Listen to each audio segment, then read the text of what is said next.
Hello there, ladies and gentlemen. Welcome to another episode of the Bullshit Busters.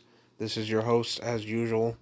Let me go ahead and just start this off immediately by letting everybody know that I'm not trying to sound tinfoil hatty here. I'm just connecting some dots, so bear with me. But I have a firm belief. There were some headlines, and in fact, I'll show the headlines first. There were some headlines springing up today and yesterday that the United Nations warns, and it's all the same shit, and literally the title summarizes it. Coronavirus, The Guardian says coronavirus pandemic will cause famine of biblical proportions, according to the UN. CNN, biblical proportions, coronavirus. The UN warns coronavirus could cause global famines of biblical proportions, and I quote. Pandemic, famine, so on and so forth. You see the routine here. It's all here. Okay? Um, and it's a simple matter of I don't believe that for 1 second. I don't believe that for 1 second. And if there is a famine, I believe it's going to be a manufactured famine. And let me tell you why. Let me show you why. Okay? I'm going to tell you why. All right? We're going to go ahead and open this up. No, not that. We're going to open this up. Open that up. Check this out. This article is accompanied by two other articles that are very similarly made. Shell Shock. Coronavirus sends egg economy scrambling as supply demand prices fluctuate. Uh, let's go down here. Easter has come and gone, but Andrew Malone worries the real egg hunt may be just beginning. Whatever, a beginning pun. His pasture-raised hens are producing more eggs than he can sell. We're talking about a farmer that's talking about excess. For now. But the Melbourne farmer predicts a shortage in the coming months and is uneasy about how local producers like himself will fare through the coronavirus crisis. My whole business is in fluctuation, said Malone, who runs the Funky Chicken Farm with his wife, Suzanne. It's a struggle. In the wake of a grocery panic buying and closure of schools, restaurants, tourist attractions, and just about everything else, America's food supply chain has been thwacked by fluctuating and unpredictable supply-demand prices. This literally was the same introduction to the article about farmers having to dump 810,000 gallons of milk in Florida alone. Dairy farmers in Florida having to dump 810,000 gallons of milk because they had so much excess that there was no ability to give it all away because they were being prevented from giving it to places like food banks. Why is that? Why did they have to dump so much excess? There's no excuse. They say, "Oh, well, it's likely because they couldn't find the means of production to move it fast enough." That's bullshit. If people like the United Nations and the government wanted to collectively work together to move this food and move this excess to food banks and distribute it to markets and give it to where it needs to be given and prevent as much waste as possible on for no other reason than just the humanitarian reasons of people deserve to have food and not starve. There's no reason for there to be shortages in markets when farmers are saying the opposite. Farmers are saying we have too much excess. Eggs cannot move, apparently. There's excess of eggs. Milk can't move, apparently. It has to be dumped out. Hundreds and hundreds and hundreds of thousands of gallons across every state are being dumped out. Oh, don't forget that they're upcharging on eggs. Oh, yeah. Well, my fiance included the fact that they're upcharging on eggs. They're making them cost more because of this manufactured supply and demand issue. And I think, what did you say? The basic eggs were like what? Like $7. $7, $8 a case, a pack. A normal 18 canister of eggs. jumped up to just about $7 or $8. Okay? That's in Walmart we're talking about. Um, it's kind of ridiculous, if you ask me, and it's kind of, I don't know, the way this is going back and forth. The UN is immediately saying, uh-oh, we're going to be experiencing a famine. How would you know? How do you know? You are refusing to listen to farmers who say they have so much excess that they can't move anything and they're having to put everything to waste because nobody's letting them move anything anywhere or give anything away. Meanwhile, food banks are screaming for help. They need help to distribute food across America. Over 22 million Americans alone, let alone worldwide job loss. 22 million Americans alone and counting have lost their jobs. Jobs are not able to reopen. Small businesses have already shut down permanently because even just from the initial impact of the lockdowns and of having to shut down, they can't reopen. So even with the stimulus stuff coming through, a lot of them are just throwing their hands up and saying, well, we'll just have to find something else to do. On top of that, the stimulus may not reach every single independent business owner. There's no guarantee that it will, especially because of the influx of people that are going to be applying for it. You're going to have corporations trying to make as much of a grab for that money as they can. Not every American is getting a stimulus check, so not every American can go and purchase goods, because not every American apparently is eligible to be alive. And we're talking about really crazy times. On top of the fact that you had the incident in the South China Sea, where China was seen in the South China Sea, kind of, and I made a video on that as well. I have a video up already on that. You can go look at the further details there and kind of my thoughts on that.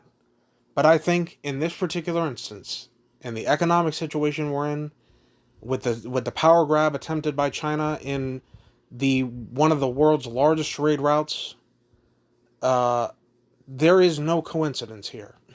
Okay? There's no coincidence. Where the UN lies on this and where they fall in regards to either helping us or not, who knows?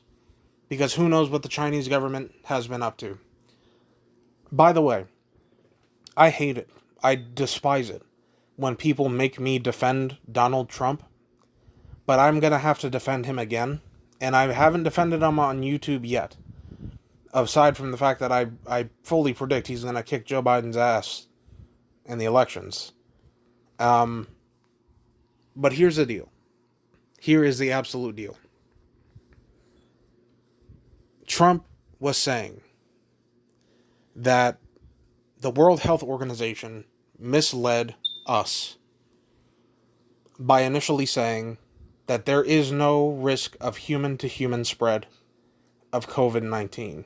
The World Health Organization said this in December and in January, that there is no human-to-human risk for coronavirus spread.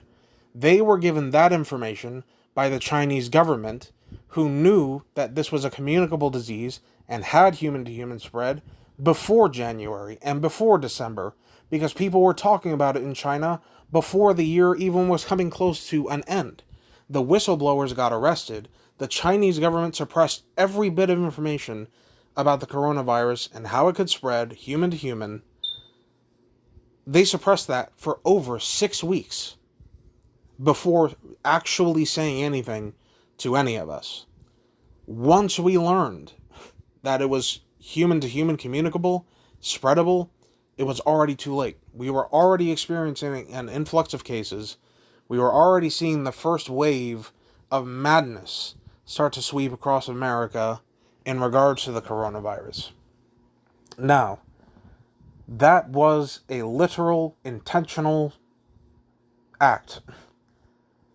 And there's no way that it wasn't. The Chinese government knew. They knew. And the United States government is going to have to ask a lot of questions to the Chinese government once this is all over about why they did what they did and how are we going to trust them moving forward.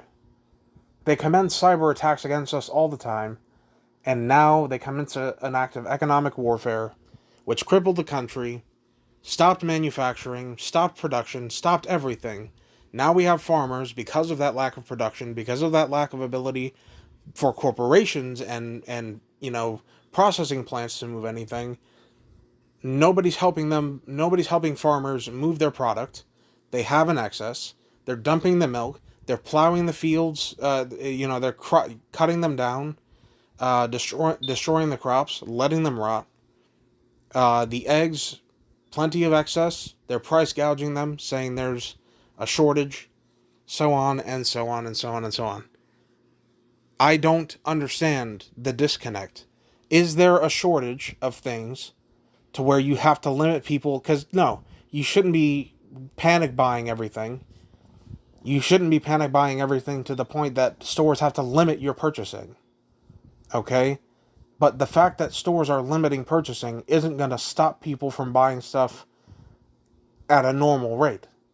People are still going to buy their limit 1 or 2 cartons of eggs. They're still going to buy their limit of 1 or 2 gallons of milks. They're still going to buy those things. And farmers and stuff never had this much of an issue pushing their products prior when people were buying at normal rates. Nobody was panic buying before this. It's not like panic buying has always been a thing. This is a very new thing. So they're saying that because people aren't panic buying anymore, we can't push anything out. We can't get anything to stores. Stores are saying they don't need our product. That's bullshit. That's absolute bullshit. Because even if there's not stores, there's food organizations around the world that need help. There's food pantries around the world that need help. You could distribute that food anywhere. And like I said, if the UN or the local government, the US government, gave a shit and they actually cared about getting that food to people and preventing it to be wasted, they would have sought a way to open means of production and to get the help that farmers need to the farmers and start moving that product. The state could easily step in and help them distribute the product accordingly between food banks, between stores, and other places that would need those materials. Start delivering it to kids in need who are not in school. Florida alone has officially announced that they're not having their schools open for the rest of the year. They're not having their physical schools open for the rest of the year.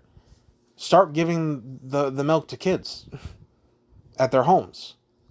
Have like a, mail, the milkman delivery shit used to be a thing. Bring that back for a little while. And people used to deliver cartons of eggs, if I recall correctly, way back in the day. So don't tell me that there's no way to move the product, that there's no way to distribute the goods, because that's nonsense. Absolute nonsense. There are plenty of ways to move the goods. They just don't want to, because they want to manufacture this idea that we're going to be having a famine. The UN is already trying to prepare people for the idea that there's going to be an unprecedented famine coming forward, and I don't believe it for a minute. I don't believe it for a minute. Rather, I should say, there might be a famine in the coming months, but it will not be because we don't have enough. It will be because they chose to let farmers destroy all the food, or force farmers, rather, to destroy all their food and to destroy all their excess without helping them move it around. Milk, I guess, is a little more understandable. It's a little harder to move around milk. It spoils a lot more easily. But they could have done something about that. There's no reason for that much milk to have gone to waste. Regardless, if we're talking about even just the eggs and just the crops, there's no reason for fruits and vegetables to be destroyed like that, for eggs to be destroyed like that. Those things last for a long time in regards to from farm to table. You have time to move this product, to redistribute it, to organize it, get things going. The state can step in. There's no reason. I'm beating a dead horse. I'm beating a dead horse. The point is, people are talking about excesses of unprecedented levels where they're having to waste so much. It's going to scroll through this. You can pause at any point if you want to actually read it.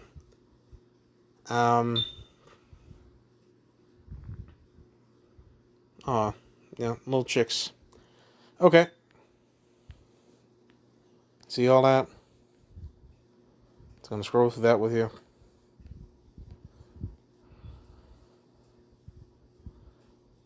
Okay. All right. So even if you wanted to read that article, in part at least, and there's this one, fruits and vegetables. I only have so many free articles for this to work with, I think. So I'm gonna get through what I can.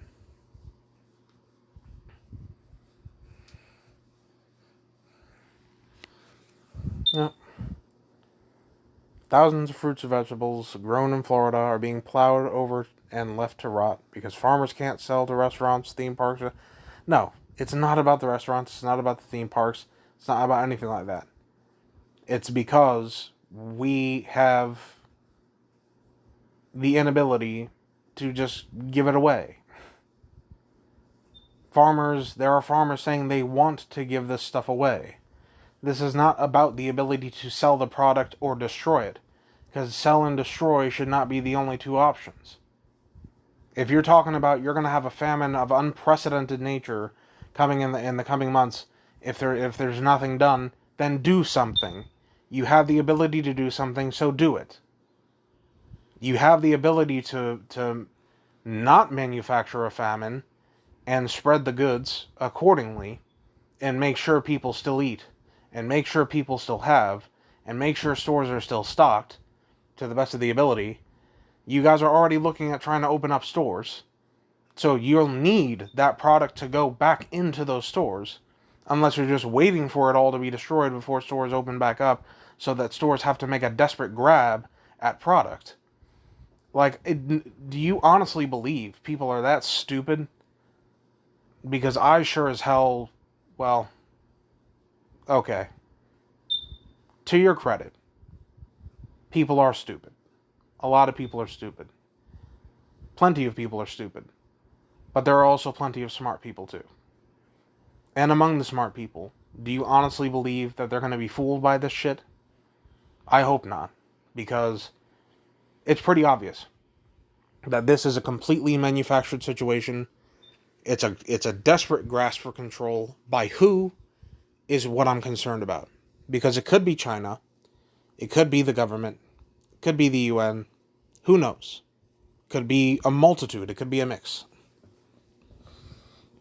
But either way, there is a shift in control here that is seemingly being attempted to take place. And we just have to hope that if our government is not involved, that they are doing everything they can to produce countermeasures. They're doing everything they can to protect themselves, to protect us, and to make sure that this cannot permanently cripple our economy and permanently cripple our means of production, among other things. That's the last thing we need. It's to literally turn into a third world country in every aspect.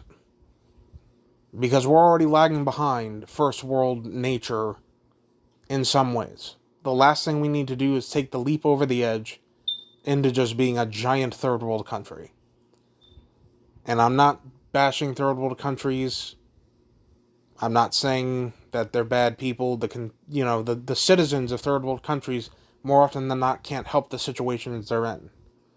It's the governments, the corrupt governments they have, that cause their situations, and it's unfortunate and it's a shame, and I feel they need help. Of course they need help. But we need help too. We need to start doing what we need to do to get America back on its feet, because America has always been one to help others. We've always been one to give. We've always been one to give aid. We've always been one to provide food and do missions. Everywhere we go, we're trying to help somewhere. But right now, the nation is in desperate need. We need to rebuild here, stabilize here, so that nothing further can happen in regards to, people suffering, in regards to people not having jobs, people not making money. We need to get back to life as normal at some point. And I'm not saying it has to be a jump from nothing to everything back to normal in one shot. Of course, there's going to have to be phases and steps that we need to take to get things back going. But if nothing else, the state needs to help farmers distribute their excess goods where applicable.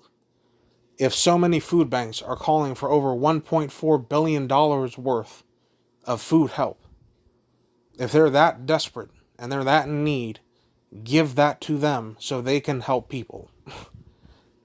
That's the only logical solution. So, regardless, I'm going to leave this topic alone.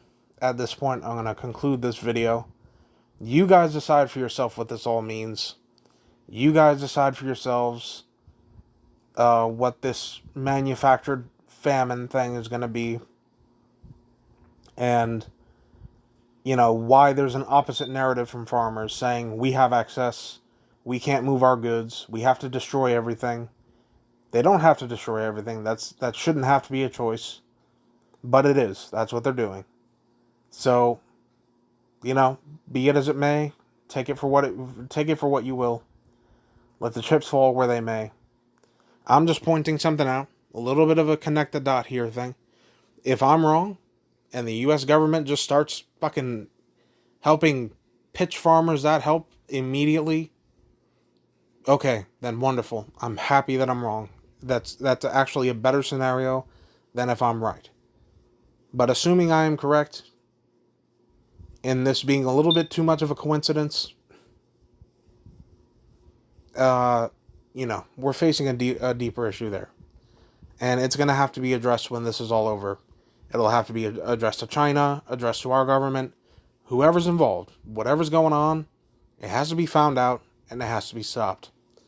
So, with that being said, I will catch you guys later on the flip side in the next video. I hope you're all staying safe out there, staying healthy.